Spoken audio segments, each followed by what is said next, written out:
Have you ever told yourself, I'll do it tomorrow? Do you catch yourself thinking that there's still plenty of time left? Or have you felt that life will wait for you until you're ready? Imagine a flower bud waiting for the perfect weather to bloom. Days pass, the sun shines, the rain falls, but the bud keeps waiting. One day, it withers, never blooming at all. This is how many of us live, waiting for a perfect moment that never comes. Time moves forward, but we stay stuck. Welcome to Wisdom Woven, a space where timeless Buddhist wisdom meets everyday life. If you're here, you're seeking clarity, truth, or peace, and that's a powerful beginning. But here's something important. There are so many views on this channel, but only 0.2% of you actually subscribe. So please like, comment, share, and subscribe. Your support helps this wisdom reach more hearts. Don't just be a passerby. Be part of this journey. Buddhism teaches us that life is impermanent. Every breath, every step, every moment, it's all slipping through our fingers like sand. And yet, we act as if we have forever. But the Buddha didn't teach us to rush. He taught us to wake up. The danger isn't that we run out of time suddenly. It's that we live like we never will. We delay what matters most. Forgiveness, love, purpose, peace. And we waste time on what brings suffering, ego, anger, greed, comparison. When you say later, time here's never. When you wait for the right moment, you miss the real one. The Buddha didn't say wait. He said now is the path to peace. If you feel stuck, lost, or heavy, it's not because you're broken. It's because you're waiting for life to begin, not realizing it already has. This video will open your eyes gently, but clearly. Stop thinking you have time, because in the end, you don't lose time, you lose yourself in it. Stay with us. There's much to awaken. Stop clinging to the past. It's already gone. You have come again, and that is good.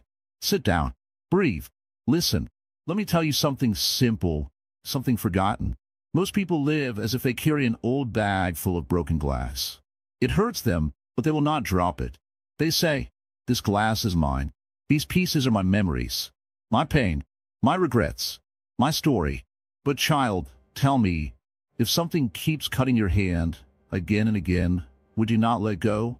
You see, the past, it is a shadow. It is like smoke after the fire is gone. You can see it, yes. You can even smell it, but you cannot hold it. And yet, how many walk through life chasing smoke, clinging to what's already burned? One man came to me many years ago. His face looked tired, even though he was still young. I asked, why do you walk like the ground is too heavy?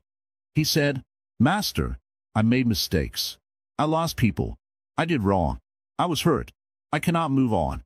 I looked at him and gently said, then why do you tie the past to your ankle like a stone? Let it sink, or it will drown you. Buddha did not say the past is useless. No, he said do not dwell in it. Learn from it, bow to it, then let it go. If a bird loses a feather in the wind, does it stop flying? No, it continues toward the sky. The past only repeats if you feed it. Your pain, your guilt, your sadness, it is real but is also old. The moment you bring it into the present again and again, it becomes your prison. I have seen people cry over a word said 10 years ago. I have seen women still angry at lovers who are now ghosts. I have seen men replay failures like broken songs that never end. Why? Because the mind is clever. It wants to keep the old film running, even if the screen is full of scratches. But you must ask, for whom does this memory still live? Is it helping you, or is it feeding your suffering? Imagine your heart is a garden. The past is like fallen leaves. If you do not clear them, they rot. They attract insects. They block the sunlight. Nothing new can grow. But if you remove the dead leaves, gently and mindfully, new life will rise. Some say, but Master, I cannot forget. And I say, then remember wisely. Don't remember the pain. Remember the lesson. Don't remember the betrayal. Remember the truth that came after. Don't remember the loss. Remember the strength that kept you breathing. Buddhism teaches anicca, impermanence. Everything changes. Even your worst day passed, didn't it? Even your deepest wound has now closed. Then why reopen it every morning? I once watched a mother bird lose her chick to a storm. She chirped, mourned, then flew again. Nature does not cling. Only humans do. You think you honor the past by holding on, but often we honor it better by letting go. Letting go doesn't mean forgetting. It means forgiving. Forgiving doesn't mean approving. It means freeing. Freeing doesn't mean ignoring. It means living fully right now. Tell me, can you hear the wind if your ears are full of echoes? Can you walk forward if your eyes keep looking back? You say they hurt me. Yes, that may be true. But now, you hurt you by carrying it every day. So what to do? Start by noticing. Notice when your mind drifts into what if or why did that happen. Catch it. Bring it back. Say softly, that story is over. Meditate, not to forget the past, but to become clear. See how thoughts come and go like clouds. No cloud stays forever. So why believe the dark one above your head will last? Walk, even if it's slow. Move your body with breath. Feel this moment. This moment has no past. It has no pain. It is quiet. It is clean. Make peace with your past, like you would with an old friend you outgrew. Smile at it. Thank it. Say goodbye. The Buddha said, do not look back in anger or forward in fear, but around in awareness. So if today your mind tries to replay yesterday's storm, just smile. Say, I see you, old memory, but I'm not dancing with you today. Keep your hands empty so they can receive. Keep your heart open so it can love. Keep your eyes ahead so you can arrive. This life is not a circle. It is a river. It flows forward always. And you, dear one, you are meant to flow, not to stay stuck. Let the broken glass go. Let the wound close. Let the garden breathe. You're not your past. You are the sky that held the storm and then cleared. Now, take a breath and begin again. Stop chasing external validation. It's a bottomless pit. Ah, so you have returned. That is wise. Come sit beneath this old tree. It does not care what others think of it. It simply grows, silently, slowly, deeply. Today, I will tell you something many do not want to hear, but everyone must know. Stop chasing approval. Why are you so tired? Why do you feel empty even after praise? Why do you keep changing yourself, only to feel more lost? It is because you have been running, not on a real path, but in circles. You run after people's words, people's smiles, their applause, their likes, their attention, like chasing butterflies that never stay. You tell yourself, if they approve me, then I am enough. But child, listen carefully. If you borrow your worth from others, it will always be taken back. When a baby is born, do we ask it to prove its value? No, we hold it, we love it because it is alive. That is enough. So why, as we grow older, do we begin to doubt our own value? It is because we begin to listen to voices outside us more than the still voice within. Long ago, a young monk came to me and said, Master, they praise me today. They say I am wise. But tomorrow, if I fail, they will mock me.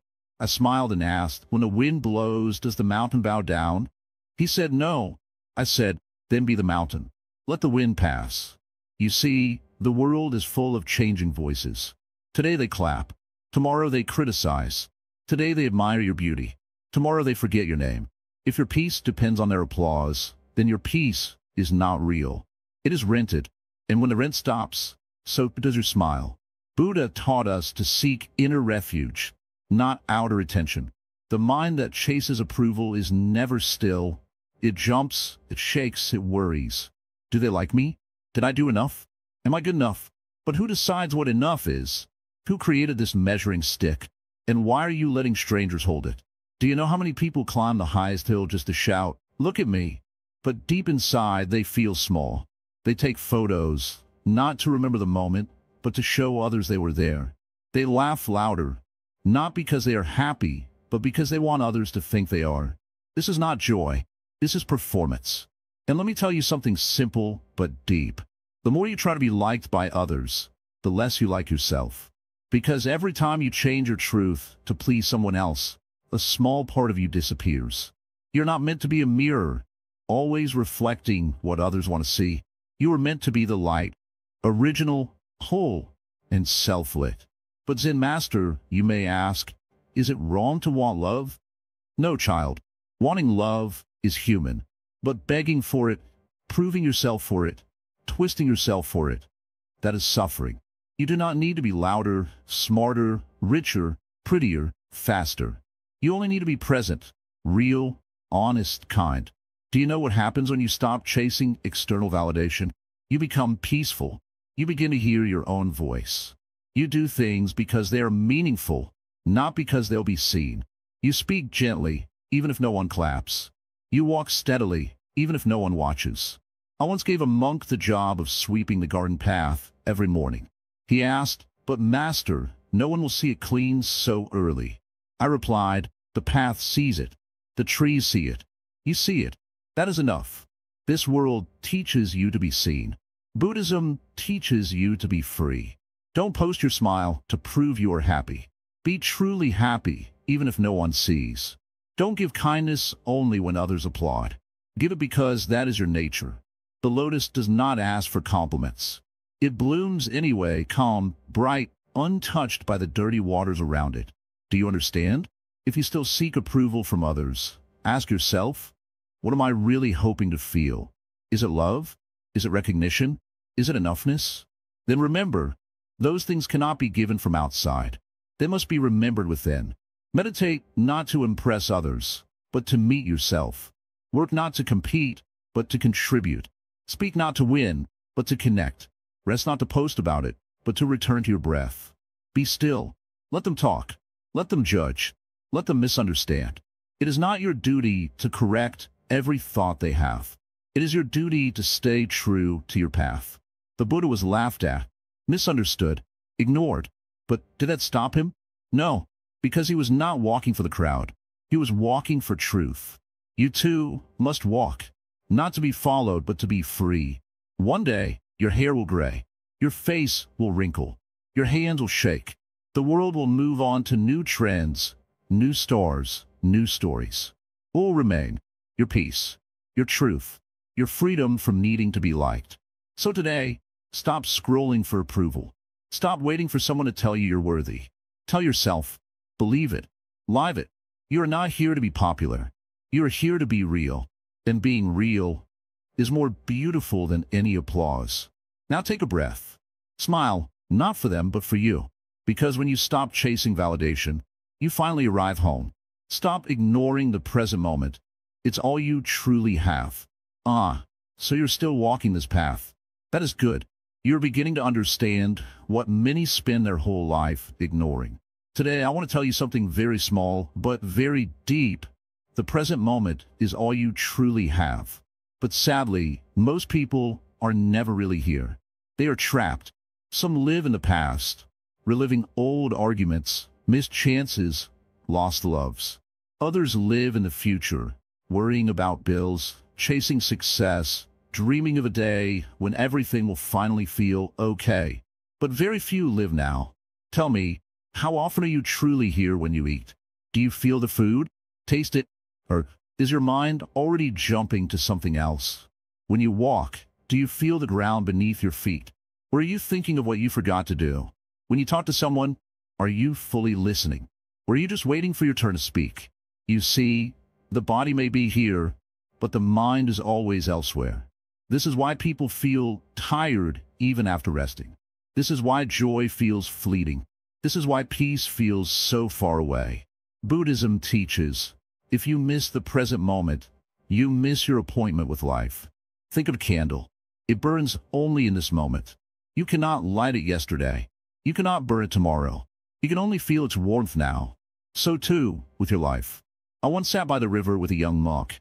He asked, "Master, how do I stop worrying about what's next?" I dipped my hand into the water and said, "Feel this."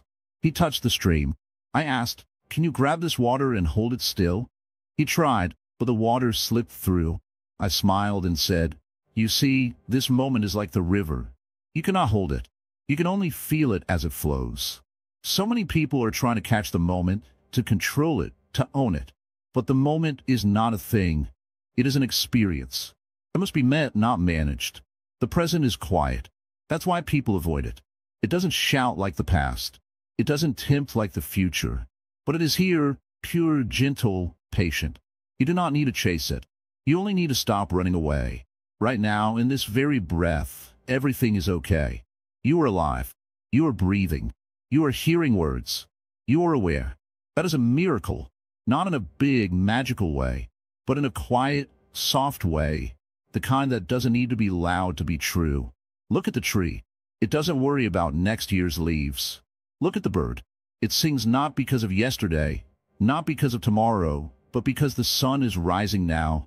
Children know how to be present. Watch a child play with a stick or laugh at the wind. They are here, not in yesterday's sadness or tomorrow's fear. But as we grow up, we trade presence for planning, for remembering, for worrying. We believe that if we think enough about the future, we could prevent pain. But in truth, we only double the suffering, once by imagining it, and again by living it. Do you understand? There is no later peace. There is no future happiness. There is only this breath, this heartbeat, this moment. And in this moment, you are okay. Even if things aren't perfect, even if the road is uncertain, still this moment is enough. Meditation is not about sitting with eyes closed forever. It is about learning to bring your attention back to now, again and again. When the mind runs, bring it back. When the heart aches, bring it back. When the fear rises, bring it back. This is the path. This is the training. Not to escape the moment, but to fall in love with it. I once asked a monk to eat a single raisin very slowly. He laughed. "Master, what is this silly task?" But then he did it. He smelled it, touched it, bit into it with awareness. And afterwards he said, "I never knew a raisin could taste this full." Everything becomes richer when you are present. A walk, a meal, a smile, a breath. It's not the activity that changes, it's you. Even pain, when faced fully, becomes lighter. Even fear, when looked at directly, becomes smaller. Presence doesn't remove problems, but it removes the extra suffering caused by resistance, regret, and fear. Ask yourself, where's your mind right now? If it is in the past, gently say, that time has passed. I cannot change it. If it is in the future, gently say, that time is not here yet. I will meet it when it comes. Then return to this breath, this step, this second. Live like the sun, shining now, not later. Live like the moon, glowing in the night it's given, not waiting for the next. Live like the flower, blooming today, not someday. You do not need a perfect plan. You do not need to know what comes next. You only need to be here, fully. If you do this, even for a few minutes a day, you will begin to feel a deep peace. Not the loud kind, not the dramatic kind, but a soft, steady calm, like a lake with no ripples. And from that calm, wisdom rises. From that calm, clarity comes. From that calm, love flows. So stop, pause, look around, feel your hands, your breath, the air on your skin, the sound in this moment. This is life, not the memories, not the hopes, but this, right here. And once you truly live one moment, you learn how to live all of them. Now breathe again. Let the thoughts pass like clouds. And stay right here. You are home. Stop feeding negative thoughts. They shape your reality. Come, sit quietly. I see your eyes. They carry the weight of thoughts. Heavy thoughts. Unkind thoughts. Thoughts that do not rest. Let me speak to your heart today. Let me tell you something that can lighten your mind and help you breathe more freely. You must stop feeding your negative thoughts because they are shaping the world you live in. You see, the mind is like a garden. Whatever you plant grows. If you keep planting seeds of fear, self-doubt, anger, jealousy, what will bloom? Only thorns. But if you plant kindness, patience, understanding, and love, then the flowers bloom. The problem is not that you have negative thoughts. No, that is natural. The mind creates them. That is its habit. But the problem begins when you feed those thoughts, when you believe them, repeat them, and build your life around them. A man once came to me. He said, "Master, my thoughts are my enemy. I always feel something is wrong with me. I feel I'm not good enough. I feel life is against me." I asked him, "When you plant a bitter fruit tree, can you expect sweet fruit?" He shook his head. I said, "Then why expect peace when your thoughts are full of poison?" Every single thought you entertain shapes how you feel, how you act, and even what you become. If you keep saying, I can't, you won't. If you keep saying, they hate me, you'll avoid them, and the distance will grow. If you keep saying, I'm a failure, you'll stop trying. Your thoughts are not small. They are powerful. They're the paintbrush you use to color the canvas of your life. Paint it dark, and you live in shadow. Paint it light, and you see everything with warmth. The Buddha taught, with our thoughts, we make the world. This is not poetry. This is truth. You wake up, and the day looks heavy. But has the day changed? No, only the mind has. And that change shifts everything you see. Most people believe every thought they have. But I tell you, not every thought is true. Not every thought is helpful. Some are just echoes from old pain. Some are whispers from fear. Some are lies repeated so often they start to sound like truth. You must become the watcher of your thoughts, not their prisoner. When a negative thought arises, don't fight it and don't feed it. Just see it. Say, I see you, old story. But I don't need you today. Let it pass like a cloud across the sky. Do not chase it. Do not argue with it. Do not make a home for it. Just breathe and return to the moment. Let me give you an example. Imagine a man is sitting in his house. Outside, a dog starts barking. He opens the window, starts yelling at the dog, shaking his fists. An hour passes. He's sweating, angry, exhausted. Another man hears the same barking. He closes the window, picks up a book, drinks there, smiles. The barking is the same, but the response is different. So it is with thoughts. You can either fight every barking thought, or you can return to peace. You ask, but Master, the thoughts feel so strong. How do I stop them? You don't stop them like a hammer stops a nail. You stop feeding them. A thought is like a fire. Feed it with your attention, and it grows.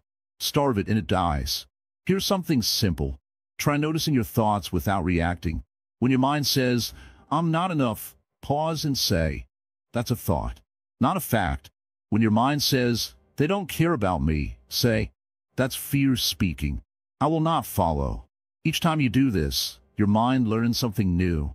It learns you are not its slave. Meditation helps with this, not because it empties your mind, but because it teaches you to see thoughts clearly. You begin to notice how thoughts rise and fall, like waves, like bubbles, like dreams. You see how some thoughts come again and again, but the more you see them without clinging, the weaker they become. Let's say your mind repeats, I'm always failing. Don't argue. Just look deeper. Ask always? Really? Or just today? Ask who said this? When did I learn this? Most often, these thoughts were planted by someone else, long ago. Maybe a teacher, a parent, a stranger, and now you carry them like your own. But you can choose now to drop them, not by force, but by understanding, this thought is not me. It is just a sound, a pattern, a habit. You're not your thoughts. You're the space in which the thoughts appear, like the sky holding clouds. The clouds come and go, but the sky remains. Do not say, I am angry. Say, anger is here. Do not say, I am sad. Say, sadness has arrived. And then watch it, and it will pass, because nothing stays forever. Some people feed their negative thoughts like pets. They groom them, talk to them, share them with others. But these pets bite. They grow into monsters. Stop keeping what hurts you. You can feed better thoughts instead. Kind thoughts, honest thoughts, hopeful thoughts. Thoughts like, I'm trying my best. I'm allowed to learn. Today is new. I'm not alone. I have survived many hard things. I will survive this too. You are not faking. You are healing. And healing begins with choosing what you feed. Every morning, choose. Will I water weeds or will I water flowers? Don't expect the mind to change in one day. It is a slow retraining. But every time you refuse to feed a harmful thought, you grow stronger. Every time you choose a gentle thought, you heal. So from now on, be gentle with your mind. Do not call it broken. Do not call it weak. Just see that it is full, and it needs your care. Clear out what no longer serves you. Tend to what gives peace. And over time, your garden will bloom again. You will feel lighter, clearer, freer. Not because life changed, but because your thoughts did. Now breathe. Let one kind thought rise. Just one. Hold it softly. That is enough for today. You are learning the greatest power to choose your mind. Stop wasting time on anger and resentment. It hurts you more. Come, sit close to me. Today, let us talk about something hot, something heavy, something that burns not outside but inside. Anger, resentment, grudges, bitterness. These emotions feel like fire, and yet so many people carry them every day like treasures. But I ask you gently, why carry fire in your heart if all it does is burn you? A student once came to me and said, "Master, someone hurt me badly. I cannot forgive. I cannot forget. Every time I think of them, my heart boils." I looked at him and asked, "If you pick up burning coal and throw it at someone, who burns first?" He lowered his eyes. "Me." "Yes," I said. "You." Anger feels powerful at first. It makes you feel strong, right awake. But like a fire that burns too hot, it quickly turns to ash, leaving behind only exhaustion, pain, and regret. Let me tell you something important. You're not wrong to feel anger. The Buddha never said you must be a stone. Feelings will come. Anger, sadness, frustration. These are human. But feeding them, holding them, living with them as guests in your heart for years, that is what brings suffering. You may think they deserve my anger. Perhaps they hurt you. Perhaps they were unfair. But I ask you, while you hold on to your anger, what do they feel? Often nothing. They go on living. You are the one suffering. So whom are you punishing? Them, or yourself? You may say, but they don't deserve forgiveness. And I will say, perhaps not, but you deserve peace. Forgiveness is not a reward for them. It is a gift for you. Do you understand? Resentment is like drinking poison and expecting someone else to fall ill. But the poison lives in you. It clouds your thoughts. It tightens your chest. It steals your joy. I once met a woman who had not spoken to her sister in 10 years. I asked why. She said, "She insulted me at a family gathering." I asked, "Has she ever apologized?" She said, "No." I asked, "Do you feel peaceful now?" She paused, then said softly, "No." So I told her, "Then what you're holding is not memory. It's a chain. You can put it down. You don't need to carry it anymore." "But Master," you may ask, "how do I let go of anger?" First, understand that anger is energy. It rises. It shakes the body. The heart beats fast. The voice grows loud. But it also fades if you don't feed it. When anger arises, pause. Don't act. Don't speak. Just breathe. Place your hand on your chest. Feel it rise and fall. Say silently, "Anger is here. I see it. I will not let it lead." This pause is power. In that small space between feeling and reacting, you take back control. Second, look deeper. Ask, why am I really angry? Often, behind anger is hurt. Behind hurt is expectation. I wanted them to respect me. I thought they would understand. I believed they would love me. So the pain is not always what they did. It is what you hope they would do. Seeing this gives clarity, and clarity brings peace. Third, remember impermanence. Everything changes. The one who hurt you may not even be the same person today, and neither are you. So why let old wounds define your present? The Buddha once said, holding on to anger is like grasping a hot coal with the intent of throwing it at someone else. But in the end, you are the one who gets burnt. Even anger at yourself, this too must go. Many people are angry with their own past, their own mistakes. They keep punishing themselves for what they didn't know back then. But if you are growing, isn't that enough? Would you scold a child for not knowing how to walk? Then why scold your past self for not knowing better? Speak kindly to yourself. Say, I made mistakes, yes, but I am learning. I am healing. The same goes for others. Sometimes people hurt us not out of cruelty, but ignorance, pain, or fear. If a person is blind and steps on your foot, do you stay angry for years? Or do you understand they cannot see? This is compassion, not weakness, not approval, but understanding that all beings are carrying pain, and sometimes that pain spills onto others. Now, this doesn't mean you must let everyone back into your life. No, boundaries are wise, but you can close the door with peace, not with poison. Say, I release this anger. I release this pain. I choose peace. And feel your shoulders drop. Feel your breath deepen. Anger makes the world small. It narrows the eyes, tightens the fists, hardens the heart. Peace opens it again. And don't wait for the perfect moment to let go. Letting go is none of it. It is a choice made quietly again and again. Every time the anger comes back, breathe and say, I choose peace again. This practice is not easy, but it is powerful. You may cry, you may shake, you may feel it rise like fire. But if you keep choosing peace, one day the fire dies. And what is left is light. When you stop wasting time on anger, you have more time to live, to laugh, to heal, to grow. So ask yourself today, what grudge have I been carrying? What resentment still burns in me? And is it worth my peace?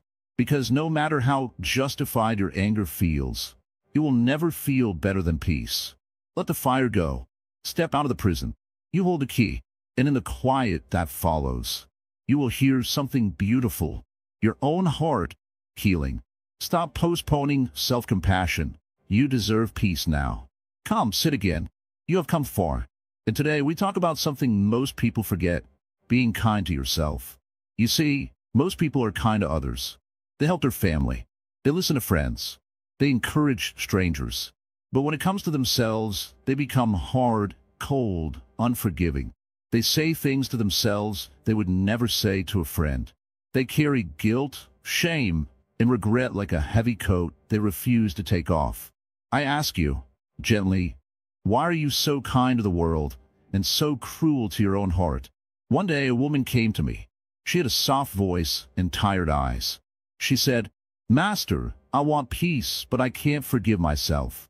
I made many mistakes. I've hurt people. I'm ashamed of who I used to be. I looked at her and asked, if a traveler falls in the mud, do you keep pushing her down? Or do you help her up? She whispered, I help. I said, then why not help yourself up? We all fall. We all say things we regret. We all take wrong turns. That's not the end. That is part of being human. But what keeps the wound open is not the mistake. It's the way we treat ourselves after. Self-hatred, constant self-criticism, punishing thoughts. You may think being hard on yourself will make you better, but it doesn't. It just makes you feel smaller, weaker, more stuck. Buddhism teaches you can search the whole world and not find anyone more deserving of love and compassion than yourself. And yet, so many people live as if they must earn their own kindness. But I ask you, how long will you postpone peace? You say, I'll be kind to myself when I succeed. You say, I'll rest when I do everything perfectly. You say, I'll forgive myself when others do. But life is passing by while you wait. Peace is not a reward. It is a choice. Right now, in this very moment, you can begin. Breathe. Place your hand on your chest. Say softly, I am learning. I am trying. I am human.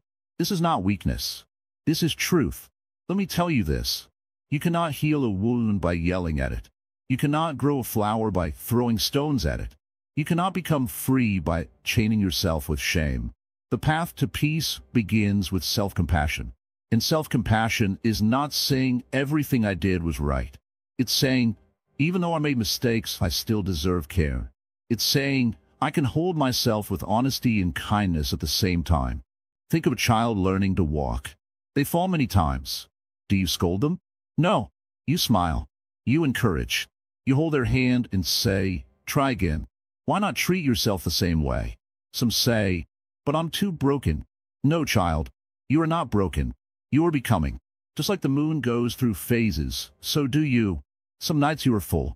Some nights hidden. But in all phases, you are still whole. You may ask, how do I start being kind to myself? Start with your voice. The one inside your head. Notice how you speak to yourself when you make a mistake. Do you say, I'm so stupid? Change it to, I made a mistake, but I can learn. Do you say, I'm a failure? Change it to, this didn't work out, but I still have worth. This voice becomes your inner environment. And like a plant, you grow better in kind soil. Second, give yourself permission to rest. You don't have to earn it. You don't have to be perfect before you deserve peace. Even the Buddha sat beneath the Bodhi tree to rest, and in that stillness, enlightenment came. Let yourself pause. Breathe. Sit quietly without guilt. Third, accept your past. You don't need to love it. You don't need to justify it. You only need to say, yes, that was me, and I'm still growing. The past cannot be changed, but it can be understood. And from understanding comes healing. Fourth, surround yourself with gentleness. Gentle people, gentle words, gentle habits. If something makes you feel small or ashamed all the time, question it. Peace is not found in pressure, it is found in presence. Lastly, remember, compassion is a practice. It will not feel natural at first, especially if you've been harsh with yourself for many years. But like learning to walk, or play music, or speak kindly, it grows with time. Start small. Each morning, place your hand on your heart and say, I will not abandon myself today. Say it even if you don't fully believe it. Say it again tomorrow. And one day, it will become true. When you fall behind, don't give up. When you make a mistake, return to your breath. When the old voice says, you are not enough, answer with truth. I am enough. Right here, right now. You deserve peace. Not someday. Now, let that truth sink in like sunlight on your skin. You do not have to prove anything to be worthy. You are already worthy, not because of what you've done, but because you are alive, because you can feel, because you are still here, still growing. This is the power of self-compassion. It does not shout. It does not push. It whispers, you are safe. You are loved. Keep going. And when you begin to treat yourself with kindness, you will treat the world with more love, because the way you hold yourself becomes the way you hold everything. So today, pause. Place your hands together. Bow to yourself, not out of pride, but out of deep respect for the one who has survived so much and is still choosing to heal. This is the path. Soft, honest, real, and it begins now. Stop living in fear of change. Embrace life's flow. Ah, you have returned. That is good. Let us sit together in quiet. Today, we will speak about something many fear but cannot avoid: change. Yes, change. It comes whether we want it or not. Like the river flowing, like the seasons turning. But many try to hold on to things as if they will never shift, never leave. And this holding brings pain. Tell me, how often have you felt afraid when something changes? A job ends, a friendship drifts, a body ages, a dream fades. That fear is natural. It is like the first cold wind after summer, uncomfortable, unfamiliar. But why do you fear change? Because you think change means loss. You think losing what you have means losing yourself. But listen closely, change is life itself. Nothing stays the same. Not a single breath. Not a single moment. You cannot step into the same river twice because the river flows. You are not the same person you were yesterday. The world around you is not the same. And yet, many try to stop this river. They cling to old memories, old habits, old comforts. They try to make the river stand still. This struggle is suffering. One day, a young man came to me with tears in his eyes. He said, Master, my life is falling apart. I lost my home, my friends. I don't know who I am anymore. I asked, do you know what a tree does when winter comes? He looked confused. I said, it lets go of its leaves. It does not hold tightly. It does not fight the cold. It waits for spring. You too must learn to let go. Change can be hard because it asks you to surrender, to trust the unknown, to believe that even if the ground beneath you shifts, you can still stand. Many people see change as the enemy, but the Buddha taught that change is the only true friend because it brings growth, learning, and new beginnings. You might think, if I change, I will lose myself. But who is the self you fear losing? Is it not a story you tell yourself? Is it not made of old ideas, habits, fears? The real self is deeper than these stories. It is like the sky, vast, open, always there, even when clouds cover it. Change clears the clouds. Sometimes change is painful. Sometimes change is slow, but it is also liberating. Have you ever cleaned a room filled with old, dusty things? At first, it feels like losing treasures. But soon the space feels bigger, lighter, freer. So too, when you let go of old parts of your life, you make room for new joy. You may say, but Master, how do I face change when I am afraid? Start by accepting that fear is part of being alive. Do not fight it. Do not judge it. Say to yourself, I am afraid. That is okay. Fear is a visitor, not my home. Then breathe. Slowly, deeply. Feel your feet on the ground. Know you are safe now. Next, practice being present. Do not jump ahead into the future where all the scary stories live. Stay in this moment. Feel the wind. Listen to the birds. Touch the earth. The future is not here yet.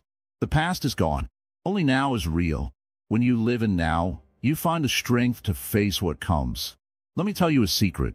Change is often a gift in disguise. Sometimes what you think is an ending is actually a beginning. Sometimes loss leads to discovery. Sometimes broken dreams build new paths. I once met a farmer who lost his harvest to a storm. At first he was devastated, but then he planted new seeds. That year, the crops were more abundant than ever. Change pushes you to grow, to learn, to become more than you thought possible. But remember, growth does not happen by force. It happens by allowing. You cannot force a flower to bloom. You can only water it and give it light. So be gentle with yourself. Allow the changes to come and go. Watch how you, like the river, move and shift. Sometimes the river is calm. Sometimes it rushes wild. Both are beautiful. Do not resist the current. Flow with it. You may fall sometimes. You may get wet and cold. But the river will always carry you forward. And at the end of your journey, you will see all your fears were just stepping stones. So embrace change, not as a threat, but as a teacher. Trust that each change brings a chance to be more alive, more free, more whole. Now breathe, feel the river flowing inside you, and flow with it. This is life. This is freedom. Stop comparing yourself with others. Walk your own path. Come, rest your mind here. Yes, right here. Let the rush settle. Let the thoughts slow down.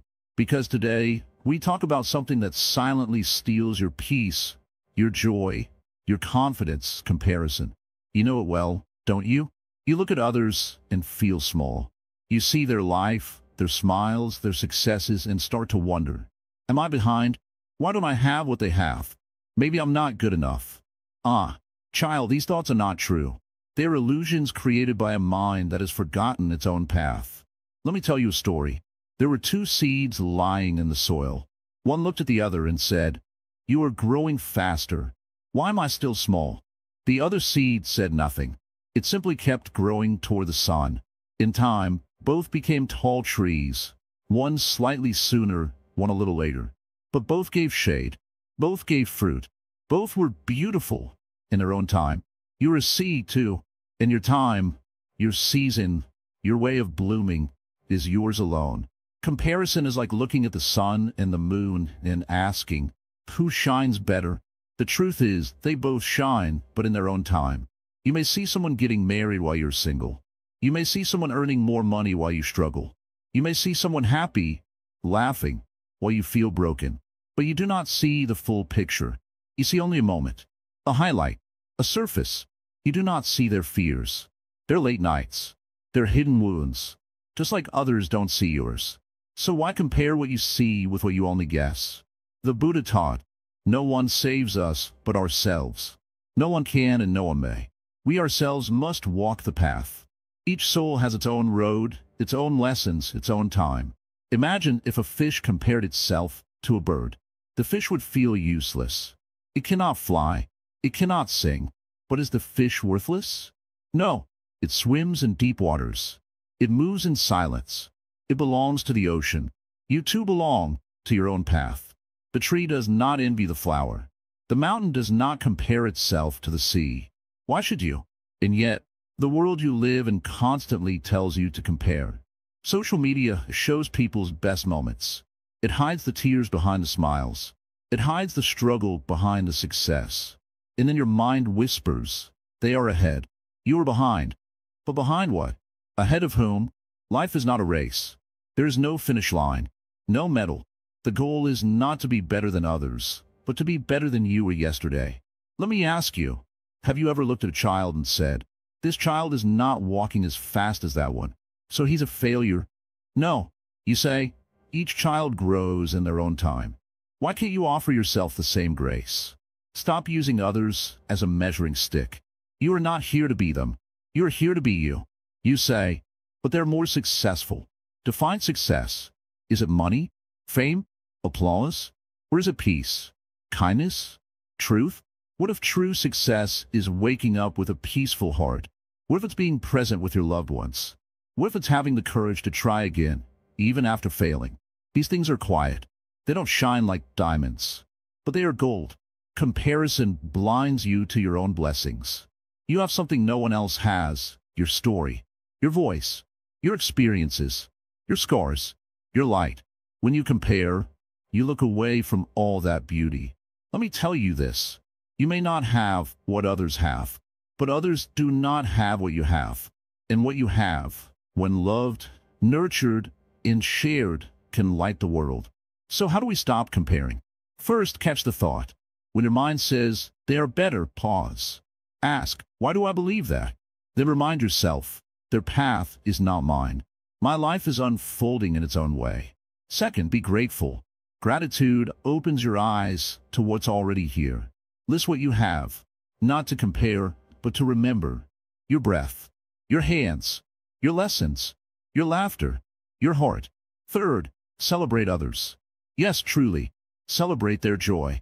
When you clap for someone else, your own heart becomes lighter. Jealousy is heavy. Celebration is freeing. Say, I am happy for them, and I am happy for me. Both can be true. Lastly, return to your own lane. Refocus on your path. What brings you joy? What makes your soul feel alive? Do more of that. Water your own garden instead of staring at someone else's flowers. And one day, when your garden blooms, you'll realize it was never about being first. It was about being true. Child, listen. You are not here to copy anyone. You are not here to meet anyone's timeline. You are not here to shrink just because someone else shines. Shine your way. Walk your way. Grow your way. The sun does not rush. The moon does not hurry. Yet everything unfolds in perfect time. So breathe. Let go of who you're not. And be who you are. That is more than enough. Stop chasing perfection. Peace lives in imperfection. Come, my child. Sit close. You seem tired, not just in the body, but in your spirit. Yes, I know. You've been trying so hard. Trying to be better. To be perfect. To be enough. But today, I want you to hear this. You are enough even when you are not perfect. Let us talk slowly, kindly about perfection. This heavy idea so many carry in their hearts. You see, the world keeps telling you, be flawless. Never fail. Always look good. Always succeed. Fix your past. Fix your future. Fix yourself. But this constant fixing, this endless chasing, it's like running after the wind. You never catch it. And the more you run, the more exhausted you become. Do you know why? Because perfection is an illusion. It does not exist, not in people, not in life, not in you, not in me. Even a lotus flower, sacred in Buddhism, grows from the mud. Not from gold, not from marble, but from soft, wet, dark mud. Without that mess below, there would be no beauty above. And still, you beat yourself up for your mistakes, your scars, your weaknesses. Why? Let me tell you a story. A potter once made a bowl. It was cracked during firing. Most would throw it away. But instead, he filled the crack with gold. He said, now this is more beautiful because it tells a story. This is the Japanese art of kintsugi, repairing broken things with gold. And this is what you must learn to do with your heart. Your cracks are not shameful. They're where the light gets in. They are where your humanity lives. Still, many people say to me, but Master, if I'm not perfect, won't people reject me? And I say, maybe some will. But those who truly love you not for your perfection, but for your truth. Trying to be perfect all the time makes you tired, makes you hide, makes you forget who you really are. You smile when you want to cry. You nod when you want to say no. You work harder when your soul is begging for rest. And in this performance, you lose yourself. But child, peace does not live in perfection. Peace lives in acceptance, in saying, I am not perfect and I am still worthy. Let me ask you something. Do you love the sky only when it is clear? Do you love the sea only when it is calm? Then why only love yourself when everything is going right?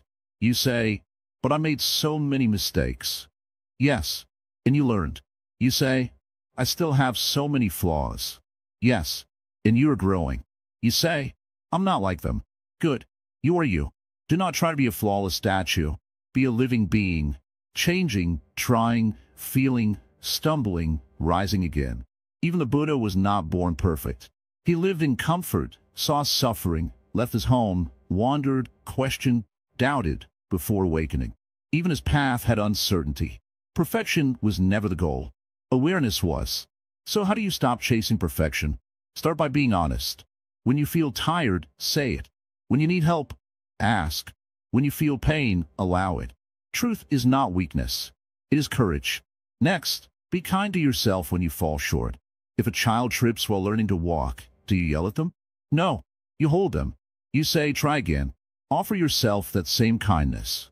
Also, stop comparing your journey to others. Some bloom early. Some bloom late. Some bloom in the sun. Some bloom in the shade. Each one is beautiful in their own way. You may not be perfect, but you are real. And real things are softer, warmer, and more loved. Let go of the pressure to always be on. Rest. Breathe. Laugh at your little mistakes. They don't mean you're failing. They mean you're alive. There's a Zen saying, the snow falls, each flake in its proper place. No flake worries about being perfect. It just falls softly, peacefully. Let yourself fall like that. Fall into presence. Fall into truth. Fall into this moment where you don't have to impress anyone, not even yourself. Let go of the mask. Let go of the performance. Let go of the pressure. Say to yourself, I'm doing my best. That is enough. I'm learning. That is enough. I am here. That is enough. Because truly, child, it is enough. You don't have to prove your worth. You don't have to win every race. You don't have to hide your messy days. Let your life be like a river, flowing, curving, changing. Some parts are clear. Some are muddy. But all of it is beautiful. And when you stop chasing perfection, you begin to live. Not for others. Not for applause. But for peace. So today, take a deep breath. Put your hand on your heart. Feel it beating, not perfectly but steadily. It is enough. Close your eyes and whisper gently, I am not perfect, but I am whole. That is the beginning of real freedom. Stop waiting for the right time. Life is happening now. Come, my dear one. Let the noise fall away for a moment. Sit beside me under this quiet sky. I see something in your eyes today, not tiredness, not sadness, but hesitation. A pause, a waiting. Tell me truthfully, what are you waiting for?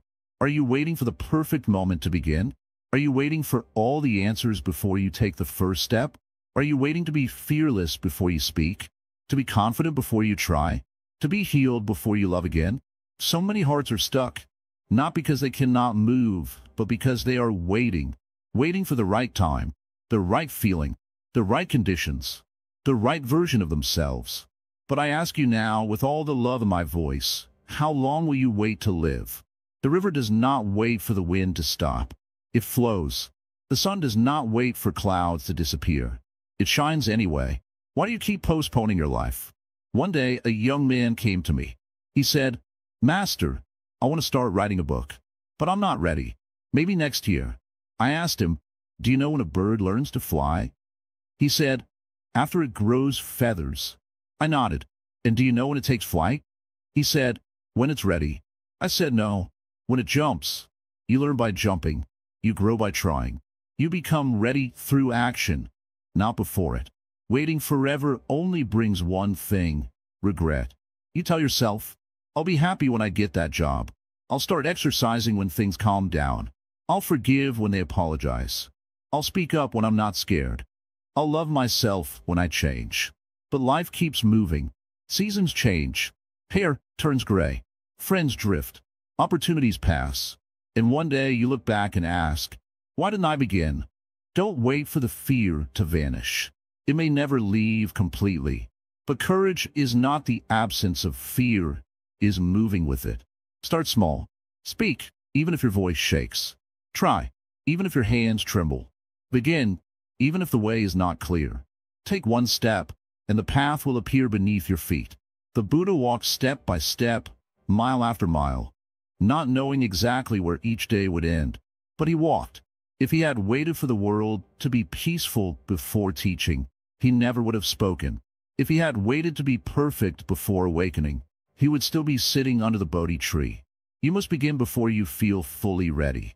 Let me ask you this. When you look at a mountain from far away, it looks massive. But when you begin walking, you find small paths, quiet streams, places to rest. What felt impossible from a distance becomes possible when you take one step. And when you delay your life, waiting for perfect timing, what are you missing? This moment, this sunrise, this breath, this chance to laugh, to love, to heal, to try. You were not born to wait. You were born to live. Even a lotus opens slowly, one petal at a time. It doesn't wait for perfect weather. It simply follows the sun. You can do the same. Maybe you're waiting for someone else to believe in you. But child, listen. What if you're the one you've been waiting for? What if you're the one who gives yourself permission to begin, to make mistakes, to get messy, to grow? Don't wait for life to give you a sign. You are the sign. Say to yourself, I will not keep postponing my dreams. I will not wait until I feel perfect to be present. I will not let time pass while I wait for permission. Sometimes the right time is a lie your fear tells you. There is no perfect day. There is only today. And within today, there is breath. There is choice. There is movement. Don't let fear dress up as wisdom. Yes, there is value in patience. Yes, sometimes waiting is wise. But too often, what we call patience is really avoidance. What we call timing is really fear. What we call not yet is really I'm scared. That's okay. But name it truthfully. Say, I'm scared, but I'll try. I'm unsure, but I'll move anyway. I'm not perfect, but I'll begin. This is the way of the brave, the way of the awake. Even the candle does not wait for full darkness before shining. It simply lights. What would you do if you stopped waiting? What would you say? Whom would you forgive? What would you create? What would you release? The clock does not pause. The stars do not hold back their glow. You must live now, not in some future version of yourself, but as you are. Imperfect, incomplete, but real, alive, capable. You do not need everything in place to start. You only need the willingness to begin. And I promise you, the moment you do, the universe moves with you. Doors open, energy flows, people appear, and you will look back and whisper, why did I wait so long? So breathe. Feel your feet on the earth. This is your time. This is your moment. Don't wait for the rain to stop before you dance. Don't wait for every answer before you speak your truth. Don't wait for your heart to be fearless before you love again. You are ready. Not because everything is perfect, but because you are willing. And that, child, is enough. Now rise. Go live. Stop living without awareness. This moment is your life. Come, child. You've been walking a long path now. And today, you arrive here. Part 12. The last step in this journey, but not the end. No, this is not the end. This is the beginning of something far more precious. Living with awareness. Let me look into your eyes. You have carried a lot. You've let go of anger, comparison, fear, perfection. You've stopped chasing and waiting. But now I ask you one final thing. One final stop on this path. Stop living without awareness. Because even if you do everything right on the outside, even if you remove distractions, in bad habits, say the right words, if you're not truly aware of your own life, you are still sleeping. You see, most people are alive, but not truly awake. They breathe, eat, talk, and walk, but they don't feel what they are living. They're always thinking about the next thing. What to do later? Where to go next? What happened yesterday? What might happen tomorrow? And in all this running, they miss the now. But child, let me whisper something soft into your heart. Now is all there is. This breath, this blink, this word, this heartbeat. You are not promised anything beyond this very moment. Let that truth not scare you, but wake you up. How much life have you missed because your mind was somewhere else? Have you ever sat with someone you loved, and while their voice was speaking to you, your thoughts were far away? Have you ever walked in the rain, but your heart was stuck in some old memory or future worry? Have you eaten your food while scrolling and not tasted a single bite? Yes, we all do this. But this is not living. This is drifting. This is sleepwalking. You deserve more than that. You deserve to live a life that is truly felt, deeply, fully, clearly. That is awareness. In Buddhism, this is called sati, mindfulness. It means remembering to come back again and again to now. Awareness does not mean thinking about everything. It means being with everything as it is, not trying to control it, not trying to fix it, just being here completely with what is happening now. A cup of tea felt, a breeze on your skin noticed, the sound of the birds purred with your whole heart. This is the secret of happiness, not some faraway goal, not some perfect future, but full presence in this very second. I know what you might say, Master, my life is ordinary. No great beauty, no big joy, but that is because your eyes are clouded. Your heart is rushing. When you slow down, when you become still, you begin to see everything is sacred. A drop of water, a smile, a deep breath, your own footsteps on the earth. Every moment becomes holy when touched with awareness. Let me tell you a story. A student once came to me and asked, Master, what is the highest spiritual practice? I smiled and handed him a bowl. I said, wash this bowl. He frowned. That's all. I nodded. But while you wash, do not think of anything else. Not tomorrow.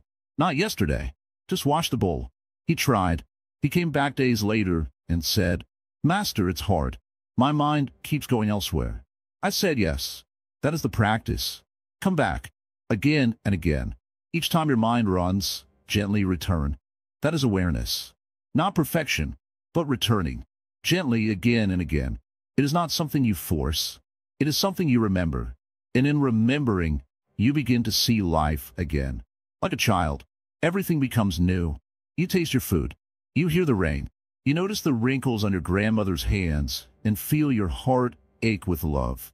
You finally see people, not just as roles, friend, parent, worker, but as living beings carrying their own stories, pains, and hopes. When you live with awareness, you stop rushing. You stop arguing over small things. You stop waiting for someday. You realize, someday is now. This is your life. Not tomorrow. Not when you succeed. Not after you fix yourself. Now. And if you're not awake for it, you will miss the whole thing. You may reach the end of your life and say, I was busy the whole time, but I don't remember truly living. Child, don't let that happen. Live now. Feel now. Be now. So how do you practice awareness? You start small. When you wake up, don't jump into your phone. Take one deep breath. Feel your chest rise. When you eat slowly. Taste each bite. When you walk with your whole body. Feel your feet touch the ground. When you listen. Don't just wait for your turn to speak. When you breathe, notice your breath going in and out. And when your mind drifts, and it will, just smile and return. Again, and again, and again. This is not something you master. It is something you remember, like returning home. Every time you become aware, you come home to yourself. And slowly you change. Not in loud ways, but in quiet ones. You become calm. You become kind. You become patient. You stop needing more because you start noticing what's already here. You see beauty in ordinary things. A leaf, a shadow, a crack in the wall. Then you feel life, not as something outside, but as something flowing through you. You realize you are not separate from life. You are life. You are the breath. You are the sky. You are the rising and falling of every moment. So don't wait for something dramatic. This moment, right now, is enough. Place your hand on your heart. It's beating. That is life saying, you're still here. Wake up. Now listen to me clearly. Stop living like a ghost. Stop waiting to feel alive. Stop moving so fast that you forget what really matters. Return to your breath, to your senses, to this exact moment. That is where joy is. That is where healing begins. That is where love lives. And now, before you leave, I will say one last thing. Look how far you've come. You have unlearned many things. You've dropped heavy bags. You've faced pain. You've looked into your own heart. And now, you stand at the gate, not of some new place, but of your real life. Live it. Don't waste it. Don't sleep through it. Wake up little by little. Stay awake as best you can. Come back. each time you forget. This is the path. Now, go. With quiet joy. With soft steps. With full presence. And if you ever forget, just breathe. And remember me sitting here under this quiet sky, saying, this moment is your life. Don't miss it.